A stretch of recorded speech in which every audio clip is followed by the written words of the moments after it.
Okay.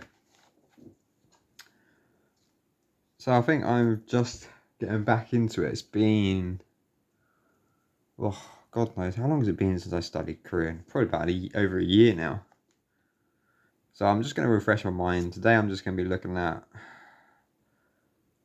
a brief few things. I think I'm just going to do what I'm going to do each episode of my journey with learning Japanese by, no, what am I doing? Learning Korean by Japanese. This is what I want to do.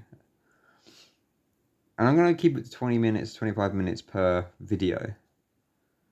And I'm not going to be documenting every single session I do, but every now and again, I'll just document what I'm doing. But I don't know the structure. So it's not going to be, this isn't a series teaching you. It's literally documenting how I'm studying it. So it's not exactly like the best way for you to learn, but it's this way to see how someone is learning it. Just so you can maybe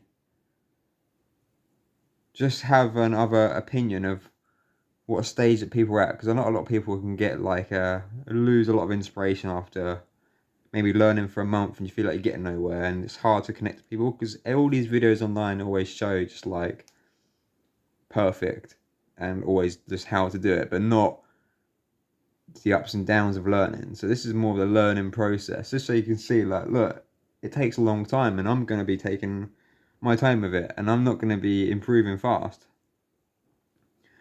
And I'm learning by Japanese as well, and I don't know Japanese fluently, so there's a lot of kanji here which I don't know and I might have to skip. So it's kind of, it isn't the best way, especially Japanese to Korean. Learning Japanese to Korean is definitely not the best way. Learning Korean, well, doing the opposite. Learning Japanese by Korean is better because Korean has more phonemes and more pronunciations compared to Japanese. So what happens when you're learning, if you're going to learn Korean by Japanese, you don't want to learn how to pronounce it by the Japanese way because they get it wrong half the time. Because a lot of Korean people I know say that they can tell if someone's Japanese trying to use Korean because they don't get the words pronounced correctly. So you don't really want to learn when it shows you how to pronounce things. You don't really want to learn it that way. Like, as you can see as a example here, and there's the Hangul, and there's the hiragana, the katakana above, showing you how to pronounce it through Japanese katakana, which I'm going to ignore because it's not always the best way. I'm just going to be reading the Hangul because I've learned Hangul. I learned that like 2 years ago, longer now. Man, when did I learn Hangul? Maybe it's about 4 or 5 years ago now, actually, since I learned it. And I still remember how to read it, so I don't really need to lose this bit. I'm just going to be learning words and the word in Japanese, not English. So I'm still practicing my Japanese while learning Korean. That's the reason I'm doing this. I don't necessarily suggest doing it this way, but it's easier to learn from your native language. But I want to learn Korean while still learning Japanese, if that makes sense.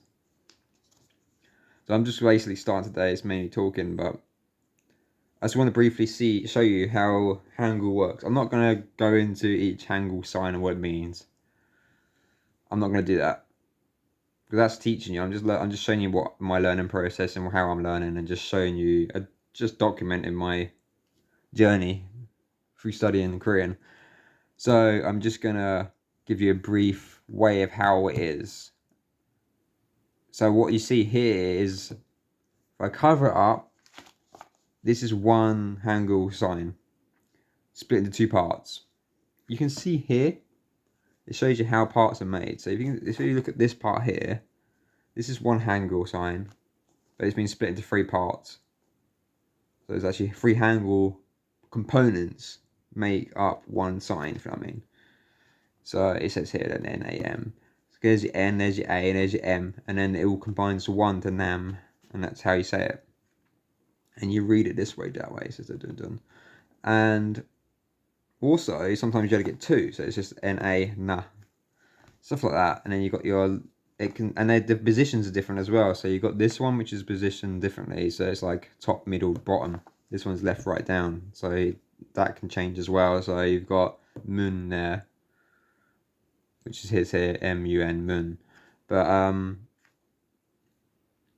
they use different ways to pronounce things. I don't have A and A. That's not the same thing, but it is more complicated in Japanese. So I'm just looking at this again to remind myself.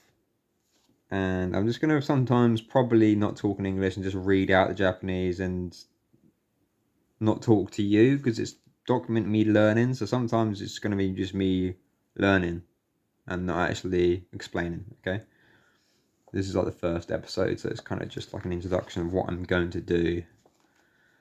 So we're not to this episode. What I'm doing here, this video. I'm not going to do episodes. This video is just going to be me explaining what this is, what I'm doing, and this is how it's going to be. So I'm just going to sometimes just be reading. So what I'm going to do now, I'm just going to read and pretend you're not watching and just do how I would do it on my own. Okay.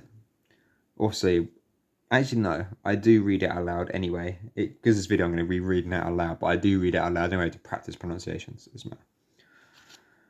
ハングルで自分の名前を書こう。まず、ハングルに新しい、試しましょう。試し次の表を見て自分の名前や字名をハングルで書いてみましょう。特に影の文字は5単と5末では表記が違うので注意しましょう。I'm just going to say that yes, I'm going to be making mistakes when I'm learning Japanese because I'm not fluent in Japanese. I'm still learning Japanese, so sometimes I see something I don't know in Japanese, but I just kind of wing it. And I sometimes know the meaning, but I don't know the word. So yeah, I'm going to be making mistakes in Japanese. So you don't have to say in the comment, oh, that's wrong, it's this word. Okay, I get it. I'm still learning Japanese, okay? If you're not going to be malice and you're just going to tell me and be polite, it's fine. Okay?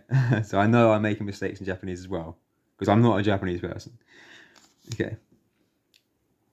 Ignore that. So, Nakada. That's car, isn't it? Car. It's car. Yeah. Nakada. Daro. Shinjuku. Shinjuku.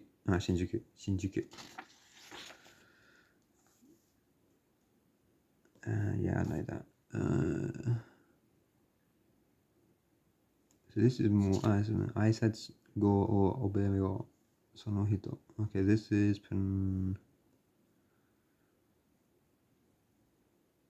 just, yeah. So, 안녕하세요.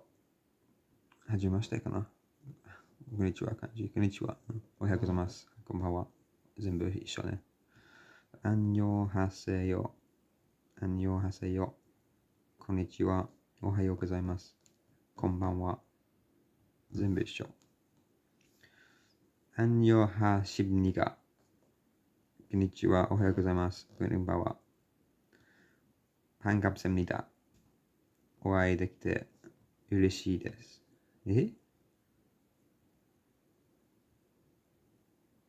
That's kind of strange. 반갑습니다 is more like just thank you. Why is it 会いできて嬉しいです? I'm happy to meet you. Is it like hajimashite? That's kind of strange. No, it's not. It's like thank you. That's kind of weird. Sometimes learning it by Japanese is not right because that kind of is not the best way of saying 반갑습니다. 반갑습니다 is more like thank you in a more polite way, like in services and that. So that's kind of weird to make it. I'm glad to meet you. That's more strange. 잘 부탁입니다. 잘 부탁합니다. That's it. 잘 부탁합니다. よろしくお願いします. Okay.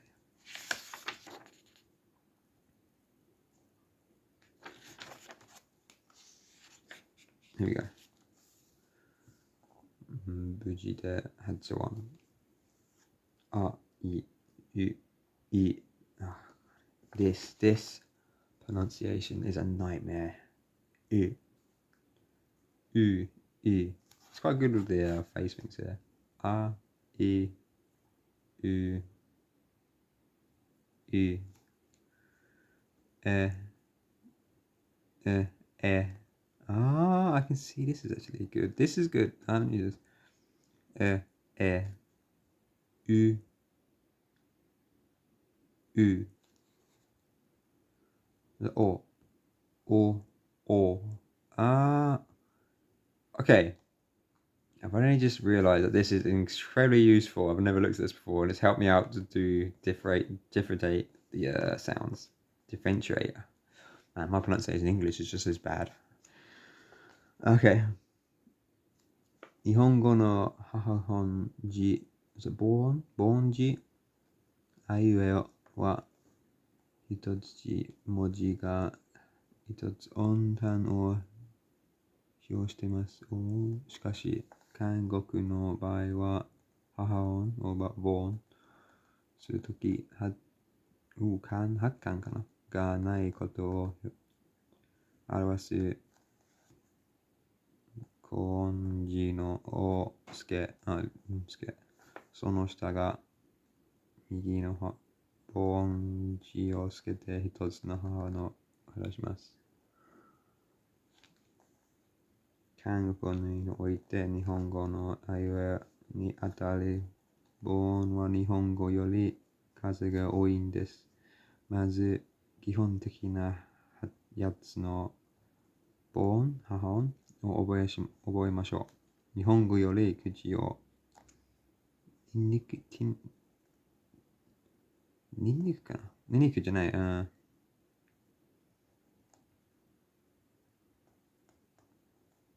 I've forgotten it. I know the meaning now. It's muscle. を大きくします。元気よく声に出して発音してみましょう。もう一切り取り切って開音しましょう。日本語のあとほぼI don't want to read that because it's like trying to compare it to Japanese. It's not a good thing. I'm just going to look at this. あ、い、う、え。That's not S, U, see? It's A, I, U, I, E, E, O, O, A, I, U, I, E, E,